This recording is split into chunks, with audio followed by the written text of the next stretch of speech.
ಬೆಂಗಳೂರಿನಲ್ಲಿ ಸದಾಶಿವನಗರ ಅಂತ ಒಂದು ಬಡಾವಣೆ ಇದೆ, ಎಲ್ಲರಿಗೂ ಗೊತ್ತಿರೋದೇ ಅದು. ಅದನ್ನು ಹೌಸ್ ಆಫ್ ಲಾರ್ಡ್ಸ್ ಅಂತ ಕರೀತಾರೆ. ಅಂದರೆ ಅದು ನಗರದ ಅತ್ಯಂತ ಶ್ರೀಮಂತರ ಪ್ರಭಾವಶಾಲಿಗಳ ವಸತಿ ಇದ್ದಂಥ ಜಾಗ. ಆದರೆ ಹೆಸರು ಯಾಕೆ ಬಂತು ಅಂತ ಬಹಳ ಜನ ಗೊತ್ತಿಲ್ಲ. ತಮ್ಮ ಜೀವನದ ಕೊನೆಯೊಳಗೆ ಏನನ್ನೂ ಉಳಿಸ್ಕೊಳ್ಳೋಕ್ಕಾಗದೆ ದೇಶಕ್ಕೋಸ್ಕರ ಎಲ್ಲವನ್ನ ತ್ಯಾಗ ಮಾಡಿ ಅಕ್ಷರಶಃ ನಿರ್ಗತಿಕರಾಗಿ ಚಳಿಯಿಂದ ರಕ್ಷಿಸಿಕೊಳ್ಳೋದಕ್ಕೆ ಒಂದು ಬೆಚ್ಚಗಿನ ಬಟ್ಟೆ ಕೂಡ ಇಲ್ಲದೆ ಪ್ರಾಣ ನೀಗಿದಂಥ ಕರ್ನಾಟಕದ ಹೆಮ್ಮೆಯ ಪುತ್ರ ಕರ್ನಾಡ್ ಸದಾಶಿವರಾಯರ ಹೆಸರನ್ನು ಬಡಾವಣೆ ಹೊಂದಿದೆ ಅನ್ನೋದು ಯಾರಿಗೂ ಗೊತ್ತಿಲ್ಲ ಬಹಳ ಜನಕ್ಕೆ. ಕರ್ನಾಡ್ ಸದಾಶಿವರಾಯರ ಜೀವನ ಬೆರಗುಡಿಸುವಂಥದ್ದು, ದೇಶಕ್ಕೋಸ್ಕರ ತುಡಿಯುವಂಥ ಒಂದು ಜೀವ ಏನು ಮಾಡಬಹುದು ಅನ್ನೋ ತೋರಿಸುವಂಥದ್ದು. ಕರ್ನಾಡ್ ಸದಾಶಿವರಾಯರು ಹುಟ್ಟಿದ್ದ ಮಂಗಳೂರಲ್ಲಿ. ಅತ್ಯಂತ ಶ್ರೀಮಂತರಾಗಿದ್ದಂಥ ವಕೀಲರಾಗಿದ್ದಂಥ ರಾಮಚಂದ್ರಾಯರ ಏಕಮಾತ್ರ ಪುತ್ರ ಆತ. ಹುಡುಗನಾಗಿದ್ದಾಗಲೂ ಹಾಗೆ ಸದಾಶಿವರಾಯ ಬರೀ ಹಂಚೋದ್ರಲ್ಲೇ ಸಂತೋಷ. ತನ್ನ ಪುಸ್ತಕ, ತನ್ನ ಆಟದ ಸಾಮಾನು, ತನ್ನ ತಿಂಡಿ ಎಲ್ಲ ಬಡ ಹುಡುಗರಿಗೆ ಕೊಟ್ಟು ಬಂದು ತಂದೆ ಕಡೆಯಿಂದ ಬಯಸ್ಕೊಂಡದ್ದು ಅನೇಕ ಬಾರಿ. ಸದಾಶಿವರಾಯ ಚೆನ್ನಾಗಿ ಓದಿದರು. ಮದ್ರಾಸಿನ ಪ್ರೆಸಿಡೆನ್ಸಿ ಕಾಲೇಜಲ್ಲಿ ಓದಿದರು. ನಂತರ ಮುಂಬೈಯಲ್ಲಿ ಬಂದು ವಕೀಲಿ ಶಿಕ್ಷಣ ಪಡ್ಕೊಂಡ್ರು. ಆಗ ದೇಶದೊಳಗೆ ಸ್ವದೇಶಿ ಆಂದೋಲನ ಹಬ್ಬುತ್ತಾ ಇತ್ತು ಬಿರುಗಾಳಿ ಹಾಗೆ. ಇವರು ಅದರಲ್ಲಿ ಭಾಗವಹಿಸ್ಬಿಟ್ರು. ತಾವು ಸರಳ ಜೀವನ ಮಾಡಬೇಕು ಅಂತ ತೀರ್ಮಾನ ಮಾಡಿ ಹೆಂಡತಿ ಶಾಂತಾಬಾಯಿ ಅವ್ರ ಜೊತೆಗೆ ಬಾಲ ವಿಧವೆಯರ ಹರಿಜನರ ಪುನರ್ವಸತಿ ಕಾರ್ಯಕ್ರಮ ಮಾಡೋಕ್ಕೆ ಶುರು ಮಾಡಿದರು. ದಕ್ಷಿಣ ಕನ್ನಡದ ದೇವಸ್ಥಾನಗಳಲ್ಲಿ ಹರಿಜನರ ಪ್ರವೇಶವನ್ನು ಸಾಧನೆ ಮಾಡಿದರು, ಜನರ ಮನವೊಲಿಸಿದರು.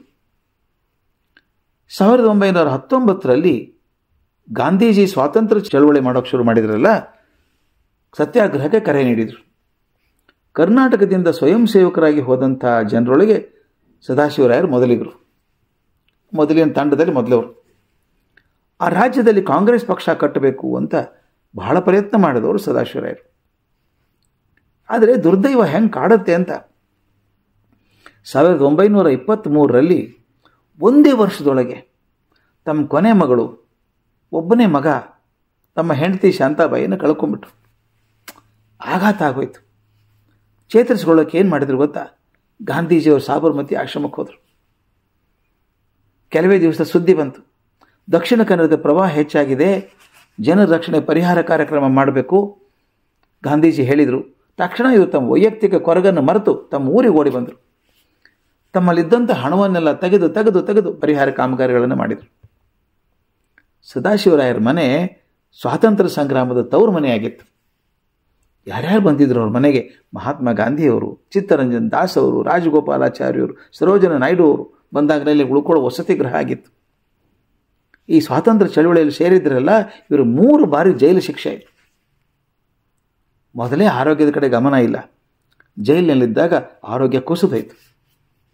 ಅಧಿಕಾರಿಗಳು ಇವರ ಆರೋಗ್ಯ ಕೆಟ್ಟದ್ದನ್ನು ನೋಡಿ ಸೊಳ್ಳೆ ಪರದೆ ಕೊಟ್ಟರಂತೆ. ಇವರಿಲ್ಲ, ಎಲ್ರಿಗೂ ಪರದೆ ಕೊಡೋ ತನಕ ತಾವು ಉಪಯೋಗಿಸೋದಿಲ್ಲ ಅಂತ ಹಠ ಹಿಡಿದು ಹಾಗೆ ಮಲಗಿದ್ರು. ಈ ದೇಶದ ಕಾರ್ಯಕ್ಕೋಸ್ಕರ ತಮ್ಮ ಹೊಲ ಮನೆ ಎಲ್ಲ ಮಾರಿದರು. ಸ್ವಂತ ಮನೆ ಕೂಡ ಈ ದಾನದಲ್ಲಿ ಕರಗೋಯ್ತು. ಕೊನೆಗೆ ಇವ್ರ ತಾಯಿ ಮತ್ತು ಹೆಣ್ಮಕ್ಳು ಬಾಡಿಗೆ ಮನೆಯಲ್ಲಿದ್ದರು. ಇವರು ದಾನ ಮಾಡೋ ರೀತಿಯನ್ನು ಕಂಡಂಥ ಡಾಕ್ಟರ್ ಶಿವರಾಮ್ ಕಾರಂತರವರು ಅವರನ್ನು ಧರ್ಮರಾಜ ಅಂತ ಕರೆದರು. ನಾವು ಓದಿರಬೇಕು, ಶಿವರಾಮ್ ಕಾರಂತರ ಪ್ರಖ್ಯಾತ ಕಾದಂಬರಿ ಔದಾರ್ಯದ ಉರುಳಲ್ಲಿ ಅಂತಿದೆ. ಆ ನಾಯಕನ ಪಾತ್ರ ಸ್ವಲ್ಪ ಓದಿ ನೋಡಿ. ಆ ನಾಯಕನ ಪಾತ್ರದಲ್ಲಿ ಸದಾಶಿವರಾಯರು ಕಾಣಿಸ್ತಾರೆ ನಿಮಗೆ. 1936ರ ಆ ಫೈಜ್ಪುರ್ ಕಾಂಗ್ರೆಸ್ ಅಧಿವೇಶನಕ್ಕೆ ಹೋದರು. ಇವ್ರು ಗುಡಿಸಲಿದ್ದರು. ಮಳೆ ಬಂತು, ಗುಡಿಸಲು ಸೋರಿ ಪೂರ್ತಿ ನೆಂದು ಹೋದರು. ಭಯಂಕರ ಜ್ವರ ಬಂತು. ಯಾರಿಗೂ ಹೇಳೋರಲ್ಲ ಇವರು ತಮ್ಮ ಆರೋಗ್ಯದ ಬಗ್ಗೆ, ಯಾರಿಗೂ ಹೇಳದೆ ಹಾಗೆ ಮುಂಬೈಗೆ ಬಂದರು. ಪಕ್ಷದ ಕೆಲಸ ಮಾಡೋದಕ್ಕೆ ಬಂದರು. ಜ್ವರ ತೀವ್ರ ಆಯಿತು. ಮುಂದೆ 2 ದಿವಸದಲ್ಲೇ ದೇಹತ್ಯಾಗ ಮಾಡಿದರು. ಆಗ ಅವ್ರ ವಯಸ್ಸು ಎಷ್ಟು ಗೊತ್ತಾ? ಕೇವಲ 56 ವರ್ಷ.